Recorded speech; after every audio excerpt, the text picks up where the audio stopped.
This happened to me in the fall of 2023 when I was 22 years old. I had just moved into a new apartment in Portland after landing my first real job out of college. The place was perfect, a cozy one-bedroom in a quiet neighborhood with hardwood floors and big windows that let in plenty of natural light. I felt like I was finally starting my adult life, you know? Everything seemed to be falling into place. Little did I know that within weeks, my sense of security would be completely shattered by something I never saw coming. Before we dive into what happened, if you're enjoying these stories, please hit that subscribe button and turn on notifications so you never miss an upload. We share real horror stories here on Midnight Tales every week, and your support means everything to us. Now let's get back to the story. It started on a Tuesday evening in late October. I was driving home from work, listening to a true crime podcast like I always did during my commute. Traffic was lighter than usual, and I was making good time when my phone buzzed with a notification I had never seen before. AirTag found moving with you. At first I thought it was some kind of glitch, or maybe someone at work had accidentally dropped their keys near my car. But when I opened the notification, my stomach dropped. The app said the AirTag had been moving with me for over 3 hours. That meant it had been with me since before I even left the office parking lot that morning. I felt my hands start to shake on the steering wheel.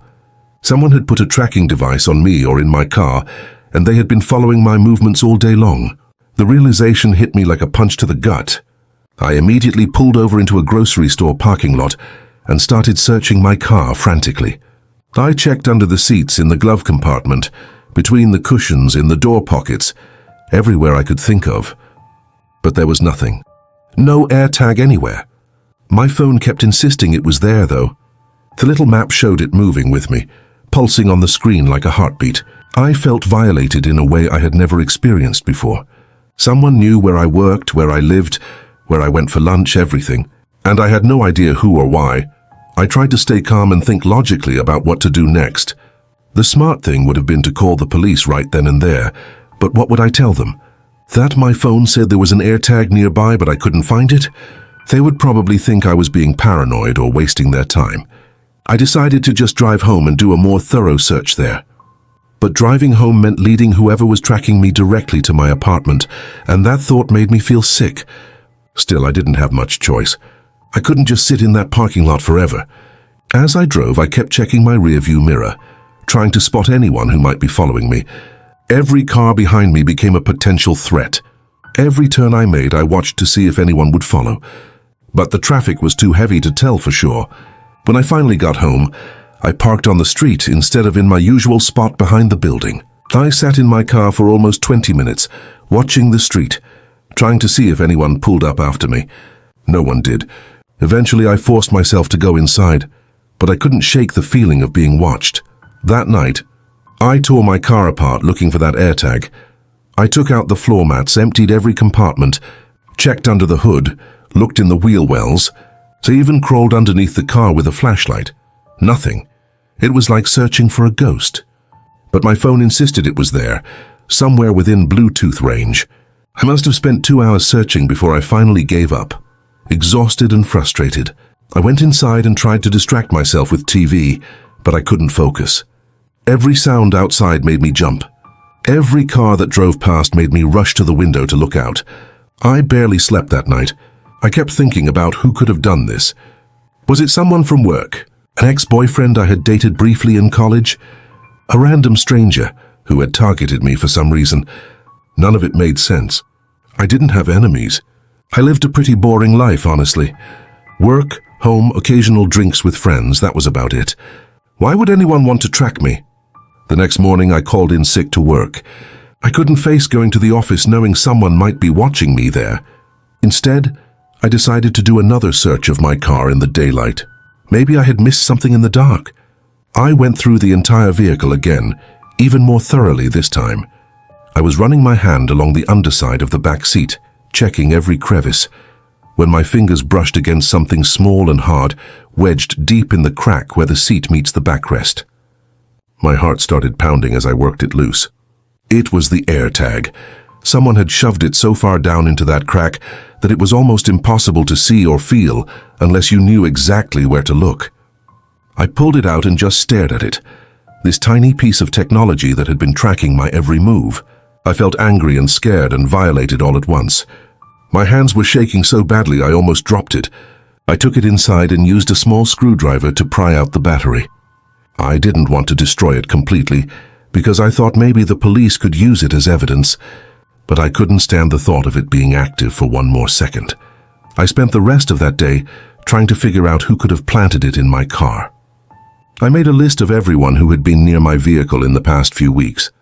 Co-workers who parked near me, the guy I had gone on 2 dates with the month before, the mechanic who had done an oil change, even my neighbors who had access to the parking area behind our building, but none of them seemed like the type to do something so creepy. Then again, how well did I really know any of them? That night, I tried to go back to my normal routine. I made dinner, watched a show, got ready for bed. But around 11 o'clock, I heard something that made my blood run cold. It was the sound of my apartment doorknob turning, slowly and deliberately. Someone was trying to get into my apartment. I froze in my bedroom, barely breathing, listening to the sound of someone testing my door. The knob turned one way, then the other, then back again. They were trying to be quiet about it, but in the silence of the night, every tiny sound was amplified. I grabbed my phone and dialed 911, whispering into the phone that someone was trying to break into my apartment. The dispatcher told me to stay on the line and that officers were on their way. The doorknob stopped moving, but I could hear footsteps outside my door. Whoever it was, they were still out there. I crept to my bedroom door and locked it, then pushed my dresser in front of it as quietly as I could. My whole body was shaking. The footsteps moved away from my door, and for a moment I thought maybe they had left. But then I heard something that made me want to scream. The sound of a window sliding open. Not my window, but somewhere else in the apartment. They had found another way in. I could hear them moving through my living room. The creak of floorboards, the rustle of fabric, the sound of drawers being opened. They were going through my things, searching for something. I stayed locked in my bedroom, pressed against the wall farthest from the door, clutching my phone like it was the only thing tethering me to reality. I don't know how long I waited there. It felt like hours, but was probably only 10 or 15 minutes. Eventually, I heard the sound of a siren in the distance getting closer. The noises in my apartment stopped immediately. I heard rapid footsteps, then the sound of the window sliding shut again, and then silence. When the police arrived, they searched the entire apartment but found no one. My living room window was unlocked, even though I was certain I had locked it before bed. The window faced a fire escape, which the intruder must have used to climb up and break in. Some of my things had been moved around. Drawers were open that I knew I had closed. Papers on my desk were scattered, but nothing seemed to be missing. The officers took my statement, and I showed them the AirTag and told them everything that had happened over the past 2 days.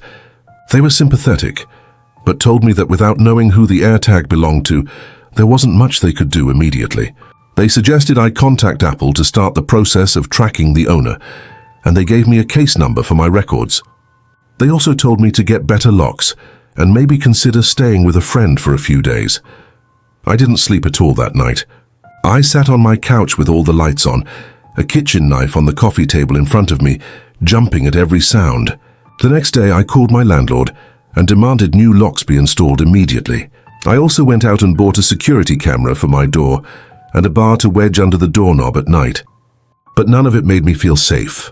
I kept thinking about how someone had tracked me to my home, had my daily routine memorized, and had tried to break in. What did they want? Why me? I started the process of trying to track down the AirTag owner through Apple, but it was complicated and required legal paperwork that would take time. Time I wasn't sure I had. What if they came back? What if next time they succeeded in getting in while I was asleep? I became paranoid about everything. I started varying my route to work, parking in different spots, checking my car multiple times a day for new tracking devices. I stopped going to my usual coffee shop or grocery store. I was trying to be unpredictable, to make myself harder to follow. But it was exhausting living that way, constantly looking over my shoulder, never feeling safe. A week went by without incident, and I started to think maybe whoever it was had given up. Maybe seeing the police at my building had scared them off for good. I was still cautious, but I was beginning to relax just a little. That was a mistake. It happened on a Friday night. I was getting ready to meet some friends for dinner, putting on makeup in my bathroom, when I heard my phone buzz. Another notification. AirTag found moving with you. My stomach dropped. No, this couldn't be happening again. I immediately started searching my apartment, my car, my purse, everywhere. But I couldn't find anything. The notification said it had been moving with me for about 30 minutes. But I had been home alone that entire time. That's when I realized something that made my skin crawl.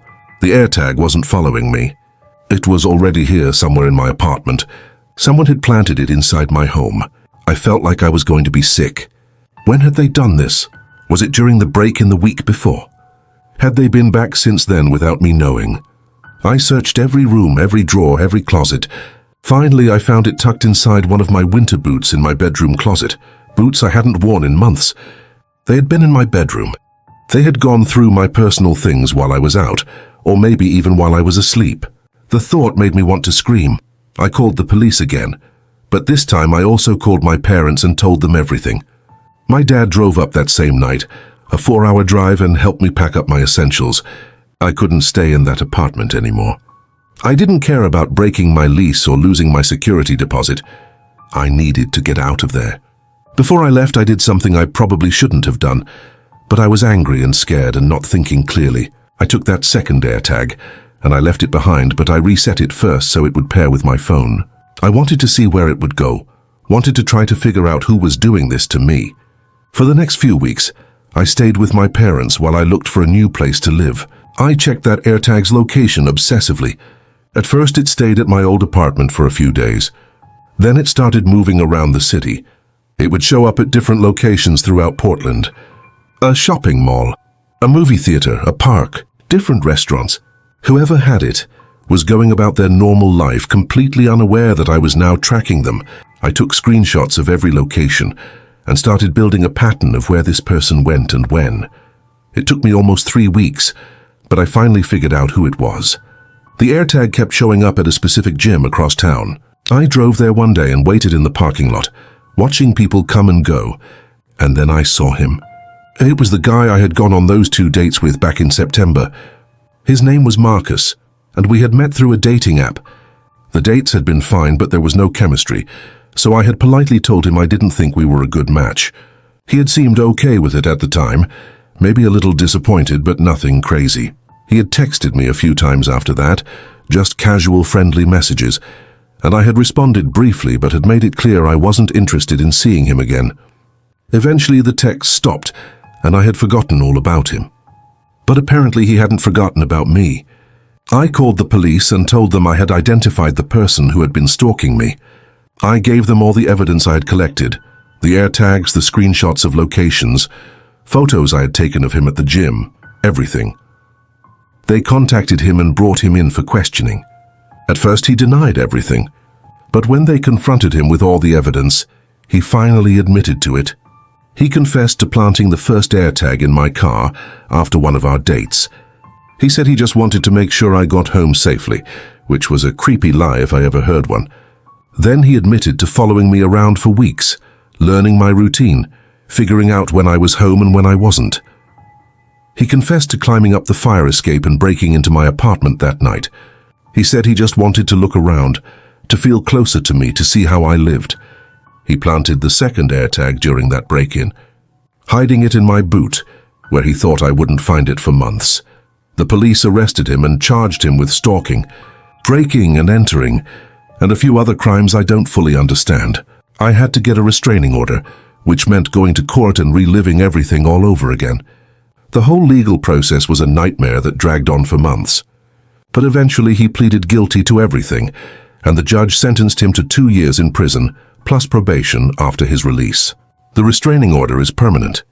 I should feel relieved, right? Justice was served. He's in prison and can't hurt me anymore. But I don't feel relieved. I feel damaged. I moved to a completely different city, changed my phone number, deleted all my social media accounts, and started over. I'm terrified of dating now. Every time I meet someone new, I wonder if they might turn out to be like him. I check my car for AirTags constantly, sometimes multiple times a day. I have security cameras everywhere in my new apartment. I sleep with a bat next to my bed. I know it's not healthy to live this way, constantly afraid, but I can't help it. What happened to me changed something fundamental about how I see the world. I used to think I was safe, that bad things only happened to other people, that if I was careful and smart, nothing bad would happen to me. But I learned that sometimes it doesn't matter how careful you are. Sometimes someone decides to fixate on you for reasons you can't control or predict, and your whole life gets turned upside down. The worst part is knowing how easy it was for him to do all of this. A tiny device that costs $30 gave him access to my entire life. He knew where I lived, where I worked, where I shopped, where I went to relax. And when the AirTag wasn't enough, he just broke into my home and planted another one. The technology we use every day to make our lives more convenient can so easily be turned into a weapon against us. I think about how many times I drove past him on the street without knowing he was following me. How many times he watched me through my windows without me realizing it. How many times he stood outside my apartment door in the middle of the night, just listening. It makes me sick to think about. And the scariest part is that if I hadn't found those AirTags when I did, if I hadn't been paying attention to those notifications, he might have escalated. The police told me that stalkers often become more bold over time, more willing to take risks, more dangerous. Who knows what he would have done eventually? I try not to think about it too much, because it sends me into a spiral of anxiety and fear. But sometimes late at night, when I'm lying in bed unable to sleep, my mind goes to those dark places. I imagine all the terrible things that could have happened if things had gone differently. If I hadn't found the AirTags, if the police hadn't taken me seriously, if he hadn't confessed. My therapist tells me I have post-traumatic stress disorder, which I guess makes sense. She says it's normal to feel this way after what I went through, that healing takes time, that eventually I'll be able to trust again and feel safe again. I want to believe her, but right now it feels impossible. Right now I'm just trying to get through each day without falling apart. I wanted to share this story because I think people need to know how easy it is for someone to track you without your knowledge or consent. Those AirTag notifications exist for a reason, and if you ever get one, take it seriously. Don't brush it off as a glitch or assume it's nothing. Search thoroughly for the device and report it to the police immediately. And if you find one, don't throw it away. Keep it as evidence. I also want people to know that stalking is not romantic. It's not flattering. It's not a sign that someone cares about you deeply. It's a crime, and it's terrifying, and it can destroy your sense of safety in the world. If someone is exhibiting stalking behavior toward you, even if it seems harmless at first, report it. Get a restraining order. Tell your friends and family. Don't try to handle it alone like I did at first. I still have nightmares about that night when he broke into my apartment. I dream that I'm hiding in my bedroom, and I can hear him getting closer and closer. But I can't move, can't scream, can't do anything but wait for him to find me. I usually wake up in a panic, covered in sweat, convinced someone is in my apartment. It takes me a while to calm down and remember that I'm safe now, that he's in prison, that I'm hundreds of miles away in a new city where he doesn't know how to find me. But the fear doesn't really go away. It's always there now, just beneath the surface, waiting for any little trigger to bring it rushing back. Sometimes I wonder if I'll ever feel truly safe again, or if this is just my life now, always looking over my shoulder, always waiting for the other shoe to drop. My friends and family try to be supportive, but I can tell they don't really understand. They think because he got caught and punished, that everything should be okay now, that I should be able to move on. But it's not that simple. The physical threat might be gone, but the psychological damage remains. I jump at sudden noises. I can't relax in my own home. I scrutinize every stranger I pass on the street, wondering if they might be watching me. I know it's not rational, but trauma doesn't care about rationality. It just is. I'm trying to rebuild my life piece by piece. I found a new job in my new city. I'm slowly making new friends. I'm working with my therapist twice a week. Some days are better than others. Some days I almost feel normal, but then something will trigger me, like seeing someone who looks like him from behind, or getting an unexpected notification on my phone. And I'm right back in that place of terror and helplessness. The thing that bothers me most is how random it all was. I didn't do anything to deserve this. I went on 2 dates with a guy and politely ended things when I didn't feel a connection. That's all. That's literally all I did. And somehow that was enough for him to decide I was worth obsessing over, worth stalking, worth terrorizing. How do you protect yourself from something like that? How do you know which person you meet casually is going to turn into a nightmare? You can't. That's what makes it so scary. You just have to trust that most people are decent and hope you don't encounter one of the ones who aren't. I used to be a trusting person. I used to believe people were generally good. I used to feel safe walking alone at night, or living by myself, or going on dates with strangers from apps. Now I don't trust anyone. Now I see potential danger everywhere, and I hate that he took that away from me. I hate that he changed who I am as a person. I hate that he gets to live rent-free in my head, even though he's locked up in a cell somewhere. Sometimes I fantasize about confronting him, about going to the prison and asking him why. Why me? What was it about me that made him think this was okay? Did he ever think about how his actions would affect me? Did he care? Or was I just an object to him, something to possess and control? But I know seeing him wouldn't give me closure. It would probably just traumatize me all over again. So I stay away and try to heal and hope that someday this won't hurt so much anymore. If you're reading this or listening to this, please be careful out there. Check your car regularly for tracking devices. Pay attention to those AirTag notifications. Vary your routine. Be aware of your surroundings. Trust your instincts. If something feels off, it probably is. And if someone starts exhibiting concerning behavior toward you, don't give them the benefit of the doubt. Your safety is more important than being polite or not wanting to cause a scene. I learned that lesson the hard way. I wish I had taken those early warning signs more seriously. I wish I had called the police the first time I found that AirTag instead of waiting. I wish I had been less concerned with seeming paranoid and more concerned with protecting myself. But I can't change the past. All I can do is share my story and hope it helps someone else recognize the danger before it's too late. This experience changed everything about how I see the world and how I live my life. I don't know if I'll ever fully recover from it, but I'm trying. And some days that has to be enough.